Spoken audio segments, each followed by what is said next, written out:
अगले साल गुरु तेग बहादुर जी आप जी का 400 साल आगमन गुरपुरब आ रहा है, तो तुसी कृपा करो सुख शांति वरता दिओ तां जो सारी मानवता, तुसी तां पर्दे ढकण वाले हो, तुसी धर्म की चादर हो, हर मुसीबत तुसी दूर करने वाले हो।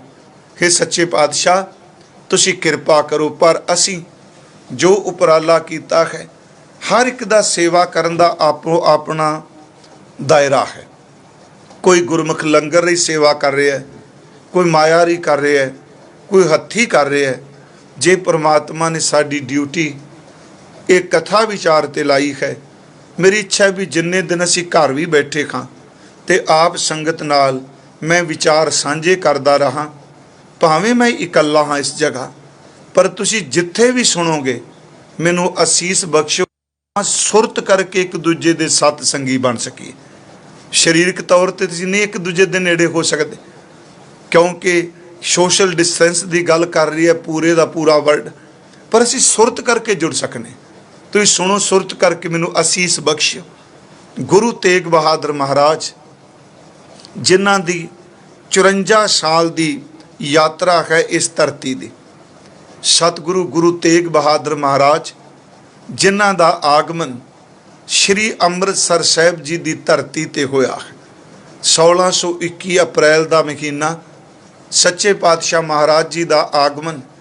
6वें गुरुदेव धन गुरु हरगोबिंद साहिब सच्चे पातशाह षष्टम खत, जिन्हों असीं कहने कि गुर भारी शब्द वरतने, 5 प्याले 5 पीर असीं वरतने शब्द। छठम पीर बैठा गुर भारी, छठम पीर मीरी पीरी दे मालक, अकाल तख्त साहिब दे रचैते। अमृत वेला है। अज थोड़ा जिहा इतिहास कह के असीं कल तो सतगुरां दे लड़ीवार शलोकां दी प्रारंभता करांगे। अमृत वेले दरबार साहिब कीर्तन हो रहा है, सच्चे पातशाह गुरु हरगोबिंद साहिब कीर्तन सुन रहे हैं। उस वक्त घरों सेवादार आउंदा है। अमृतसर साहिब जिथे दरबार साहिब है, विवेक सर है, राम सर है, संतोख सर है, कौल सर है, मैं बेनती करांगा उत्थे एक स्थान है जिन्हों गुरु का महल कहते हैं। गुरु का महल वो स्थान है जिथे गुरु रामदास, गुरु अर्जुन देव, गुरु हरगोबिंद साहिब हजूर ने अपने परिवार का निवास उत्थे रखा। अमृत वेला है, सतगुरु दरबार साहिब आसा दी वार दा कीर्तन सुन रहे ने ते सेवक आ पहुँचता है, आके बेनती करता है सतगुरां नूं भोग तो बाद महाराज आप जी दे गृह विखे साहिबजादा जी का शब्द वरता, जन्म का जिक्र किया। महाराज गुरु हरगोबिंद साहिब भाई बिधि चंद होर गुरसिख नाल घर जाते हैं। जदों महाराज गुरु हरगोबिंद साहिब घर पहुँचते हैं तो सतगुरु अपने इस नव शिशु बेटे नूं, इस नव जम्मे बच्चे नूं अपने हत्थां विच लैंदे आ। साडा इतिहास कहता है कि सतगुरु गुरु हरगोबिंद साहिब अपने बेटे नूं हत्थां च लैके गुरबिलास कहती है सीस थोड़ा जिहा झुकांदे आ, जे पुछदे आ महाराज ये आप जी दे बेटे तां अगे भी ने। आप सब नूं पता है कि गुरु हरगोबिंद साहिब जी दे 5 बेटे ते 1 बेटी, बाबा गुरदित्ता जी, बाबा अटल राय जी, बाबा अणी राय जी, बाबा सूरजमल जी, ते बेटी एक बीबी वीरो जी, ते सब तो छोटे जिन्हां दा असी 400 साल मनाउण जा रहे हैं 9वें गुरुदेव सतगुरु गुरु तेग बहादुर महाराज जी ने। सतगुरु अपने इस बच्चे नूं हत्थ च लैंदे, हत्थां च पकड़दे आ ते पुछदे ने कोल बैठे भाई बिधि चंद, सच्चे पातशाह इस नव शिशु नूं इतना सन्मान अदब क्यों? महाराज जिहड़ा उत्तर दिंदा सुनन वाला है, कहंदे ये मेरा बेटा दीन रक्षक, संकट हरण ते पर्दे टक्कण वाला होवेगा। ये सच वचन है। दीन रक्षक ये गरीबां दा रखवाला है। संकट दा अर्थ है मुसीबतां पैणगियां, उन्हां मुसीबतां नूं कट्टण वाला है। दीन रक्षक, संकट हरण ते सचमुच पर्दे ढकण वाले ने। सतगुरु गुरु तेग बहादुर महाराज उन्हां दी जन्म भूमि श्री अमृतसर साहिब की धरती गुरु के महल वाला स्थान है। महाराज जी की परवरिश ਅੰਮ੍ਰਿਤਸਰ ਦੀ ਧਰਤੀ ਤੇ ਸ਼ੁਰੂ ਹੋਈ। ਆਪ ਸ਼ੁਰੂ ਤੋਂ ਹੀ ਬੈਰਾਗ ਵਿੱਚ ਰਹਿੰਦੇ ਸਨ, ਬਹੁਤ ਘੱਟ ਬੋਲਦੇ ਸਨ, ਜ਼ਿਆਦਾ ਖਿੜਖੜਾ ਕੇ ਚੰਚਲਤਾਈ 'ਚ ਕਿਸੇ ਨੇ ਹੱਸਦਿਆਂ ਨਹੀਂ ਦੇਖਿਆ। ਪਰ ਜਦੋਂ ਬਾਬਾ ਅਟਲ ਰਾਏ ਜੀ ਦਾ ਚਲਾਣਾ ਹੋਇਆ, ਗੁਰੂ ਤੇਗ ਬਹਾਦਰ ਸਾਹਿਬ ਜੀ ਦੇ ਜੀਵਨ ਵਿੱਚ ਇਸ ਘਟਨਾ ਨੇ ਬਹੁਤ ਡੂੰਘਾ ਗਹਿਰਾ ਅਸਰ ਪਾਇਆ। ਸਮਾਂ ਆਇਆ, ਗੁਰੂ ਹਰਗੋਬਿੰਦ ਸਾਹਿਬ ਨਾਲ ਪਿਤਾ ਜੀ ਨਾਲ ਮਹਾਰਾਜ ਕਰਤਾਰਪੁਰ ਦੀ ਧਰਤੀ ਤੇ ਪਹੁੰਚੇ। ਕਰਤਾਰਪੁਰ ਜੰਗ ਹੋਈ। ਸਾਡੀ ਤਵਾਰੀ ਕਹਿੰਦੀ ਹੈ ਗੁਰੂ ਤੇਗ ਬਹਾਦਰ ਸਾਹਿਬ ਨੇ ਉਸ ਜੰਗ ਵਿੱਚ ਸ਼ਮੂਲੀਅਤ ਕੀਤੀ। ਇੱਥੇ ਗੁਰਦੇਵ ਜੀ ਦਾ ਸਨਮਾਨਯੋਗ ਬਾਬਾ ਲਾਲ ਚੰਦ ਜੀ, ਉਹਨਾਂ ਦੀ ਬੇਟੀ, ਜਿਨ੍ਹਾਂ ਨੂੰ ਅਸੀਂ ਸਨਮਾਨਯੋਗ ਮਾਤਾ ਗੁਜਰੀ ਜੀ ਕਹਿੰਦੇ ਹਾਂ, ਉਹਨਾਂ ਦੇ ਨਾਲ ਸ਼ਾਦੀ ਵਿਆਹ ਹੋਇਆ ਹੈ। ਆਨੰਦ ਕਾਰਜ ਗੁਰਦੇਵ ਦਾ ਕਰਤਾਰਪੁਰ ਹੋਇਆ। ਇਸ ਤੋਂ ਬਾਅਦ ਪਿਤਾ ਗੁਰਦੇਵ ਨਾਲ ਕੀਰਤਪੁਰ ਸਾਹਿਬ ਦੀ ਧਰਤੀ ਤੇ ਚਲੇ ਗਏ। ਕੀਰਤਪੁਰ ਸਾਹਿਬ ਗੁਰੂ ਹਰਗੋਬਿੰਦ ਸਾਹਿਬ ਜੀ ਨੇ ਗੁਰਗੱਦੀ ਦਾ ਫੈਸਲਾ ਆਪਣੇ ਪੋਤੇ ਗੁਰੂ ਹਰਰਾਏ ਸਾਹਿਬ ਜੀ ਨੂੰ ਦੇਣ ਦਾ ਕੀਤਾ। ਜਦੋਂ ਮਾਤਾ ਨਾਨਕੀ ਜੀ ਨੇ ਬੇਨਤੀ ਕੀਤੀ, ਗੁਰੂ ਤੇਗ ਬਹਾਦਰ ਸਾਹਿਬ ਜੀ ਦੇ ਮਾਤਾ ਜੀ ਦਾ ਨਾਮ ਮਾਤਾ ਨਾਨਕੀ ਹੈ, ਕਿ ਸੱਚੇ ਪਾਤਸ਼ਾਹ, ਮੇਰਾ ਇਹ ਪੁੱਤਰ ਤਾਂ ਕਿਸੇ ਨਾਲ ਜ਼ਿਆਦਾ ਬੋਲਦਾ ਵੀ ਨਹੀਂ, ਨਿਮਰਤਾ 'ਚ ਰਹਿੰਦਾ ਹੈ, ਤੁਸੀਂ ਪੋਤੇ ਨੂੰ ਗੱਦੀ ਦਿੱਤੀ। ਇਤਿਹਾਸ ਕਹਿੰਦਾ ਮਹਾਰਾਜ ਜੀ ਨੇ ਸ਼ਸਤਰ, ਪੋਥੀ, ਇੱਕ ਰੁਮਾਲ ਦਿੱਤਾ, ਨਾਲ ਕਿਹਾ ਆਪ ਜੀ ਬਕਾਲਾ ਸਾਹਿਬ ਦੀ ਧਰਤੀ ਤੇ ਬਕਾਲੇ ਚਲੇ ਜਾਓ, ਸਮਾਂ ਆਏਗਾ ਤੁਹਾਡਾ ਪੁੱਤਰ ਇੱਕ ਦਿਨ ਗੁਰਤਾ ਗੱਦੀ ਤੇ ਅਸੀਨ ਹੋਏਗਾ। ਨਾਲ ਕਿਹਾ ਮਾਤਾ ਨਾਨਕੀ ਜੀ ਨੂੰ, ਕਹਿੰਦੇ ਤੇਰੇ ਘਰ, ਇਸ ਦੇ ਘਰ ਜਾਂ ਤੇਰੇ ਘਰ ਜਿਹੜਾ ਪੋਤਾ ਹੋਵੇਗਾ ਗੁਰੂ ਤੇਗ ਬਹਾਦਰ ਮਹਾਰਾਜ, ਉਹਨਾਂ ਦੇ ਘਰ ਜਿਹੜਾ ਬੇਟਾ ਹੋਏਗਾ, ਉਸ ਵਰਗਾ ਨਾ ਕੋਈ ਸੀ, ਨਾ ਕੋਈ ਅਗਾਂਹ ਹੋਵੇਗਾ। ਮਹਾਰਾਜ ਗੁਰੂ ਤੇਗ ਬਹਾਦਰ ਬਾਬਾ ਬਕਾਲਾ ਸਾਹਿਬ ਦੀ ਧਰਤੀ ਤੇ ਆ ਗਏ। ਇੱਥੇ ਲੰਬੇਰਾ ਸਮਾਂ ਮਹਾਰਾਜ ਜੀ ਨੇ ਇਬਾਦਤ ਵਿੱਚ, ਬੰਦਗੀ ਵਿੱਚ ਬਤੀਤ ਕੀਤਾ।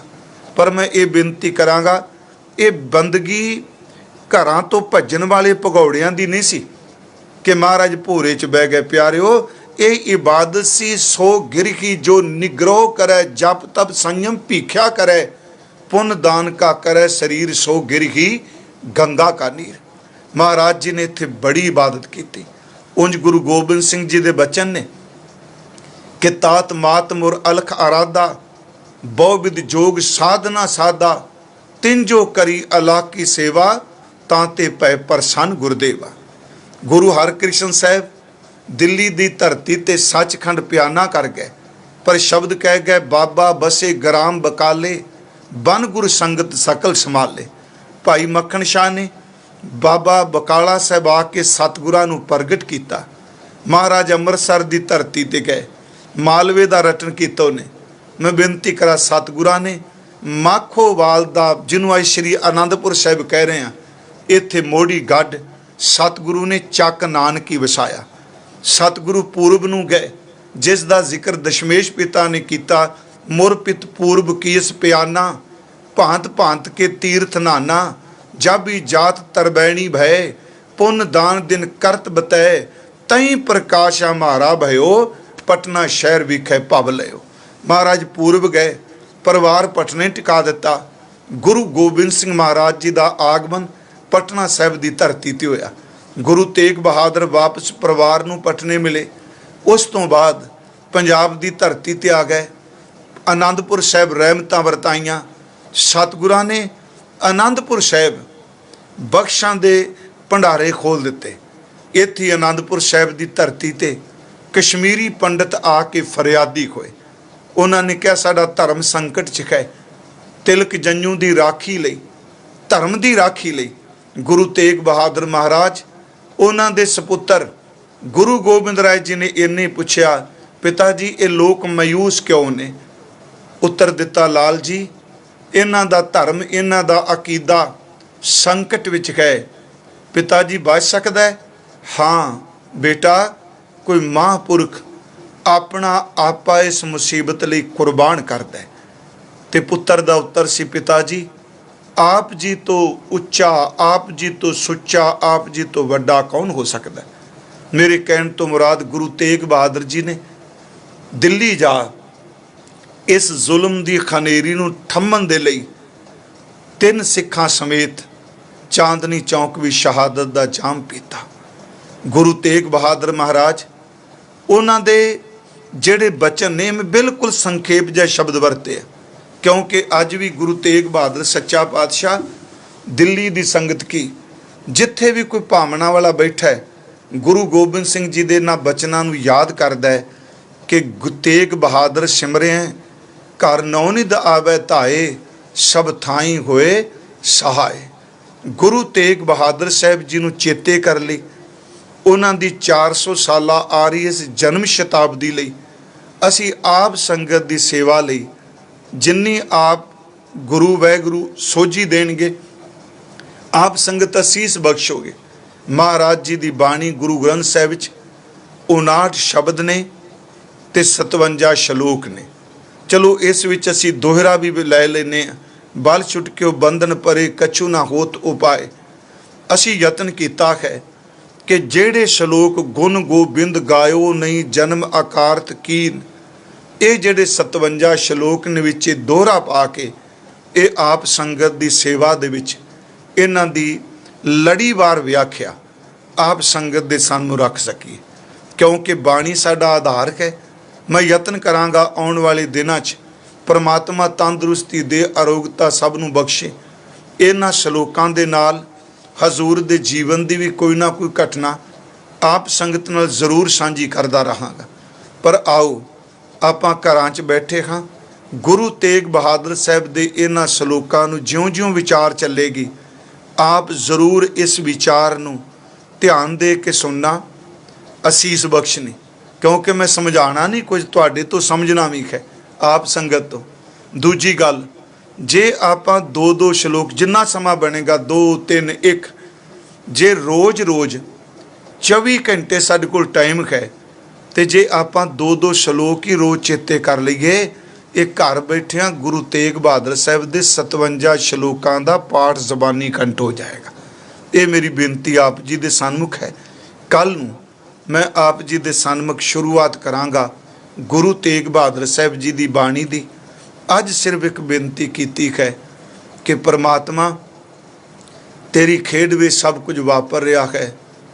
हे गुरु तेग बहादुर साहब आप जी की बाणी की विचार शुरू कर लगे हैं, इहो जी रहमत वरताओ, क्योंकि आप जी ने बाणी विच क्या है जदों ताकत पैसा सियाणप अकल हर चीज़ खत्म हो जाए परमात्मा दे सन्मुख अरदास करो।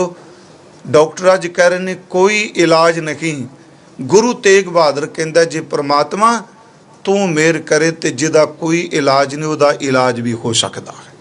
महाराज जी का बचन है बल छुटक्यो बंधन परे कछु ना हो तो पाए, कोई उपाय नहीं कछु ना हो तो पाए, कहो नानक अब ओट हर गज ज्यों हो सहाय। अगे महाराज कहंदे आ बल होवा बंधन छुटे, महाराज कहंदे आ सब किछ हो तो पाए। पहला कह रहे सन बल छुटक्यो बंधन परे कछु ना हो तो पाए, ना भरोसा करो। महाराज कहंदे आ बल होवा बंधन छुटे सब किछ हो तो पाए, नानक सब किछ तुमरा हाथ में तुम्ही होत सहाय। तेरे खाते सब कुछ कह तुसी सर्व कला समर्थ हो। पर मेरी तो इको बेनती है गुरु तेग बहादुर जी बस एक कृपा करो, तुसी बेड़े किनारे लाए आ। हे सच्चे पातशाह मक्खन शाह का बेड़ा डोलन लगा तो मलाहां ने कह दिता हुण कोई चारा नहीं। मक्खन शाह ने एकागर हो के जपजी साहिब का पाठ किया, तुसी ओदा बेड़ा किनारे ला दिता। जिदन हिंदवैन का हिंदू धर्म का बेड़ा डोलदा पिया है, किसे पासे कोई सहारा नहीं। मेरे मालका तू अपने शरीर का मोढा ला, ओदा बेड़े भी किनारे ला दिता। अज कृपा कर इस मानवता का बेड़ा सचमुच करोना की समुंदर विच डको डेले डेले खा रहा है, डोलदा पिया है। मोढे लाण वालिया तरस कर मोढा ला के इस सृष्टि नूं किनारे ला दे, अपने भाने विच अपनी रज़ा विच रहन दी दात बख्श। मैं बेनती करांगा परमात्मा सारी मानवता ते ठंड वरता, ਸਾਰੀਆਂ ਸਾਵਾਂ ਤੇ ਸੁਖ ਵਰਤੇ। ਕੱਲ ਤੋਂ ਆਪਾਂ ਗੁਰੂ ਤੇਗ ਬਹਾਦਰ ਸਾਹਿਬ ਸੱਚਾ ਪਾਤਸ਼ਾਹ ਉਹਨਾਂ ਦੀ ਪਵਿੱਤਰ ਬਾਣੀ ਦੀ ਵਿਚਾਰ ਸ਼ੁਰੂ ਕਰਾਂਗੇ। ਮੇਰੇ ਤੋਂ ਬੋਲਦਿਆਂ ਹੋਈਆਂ ਬੇਅੰਤ ਭੁੱਲਾਂ ਬਖਸ਼ ਦੇਣੀਆਂ ਜੀ। ਵਾਹਿਗੁਰੂ ਜੀ ਕਾ ਖਾਲਸਾ, ਵਾਹਿਗੁਰੂ ਜੀ ਕੀ ਫਤਿਹ।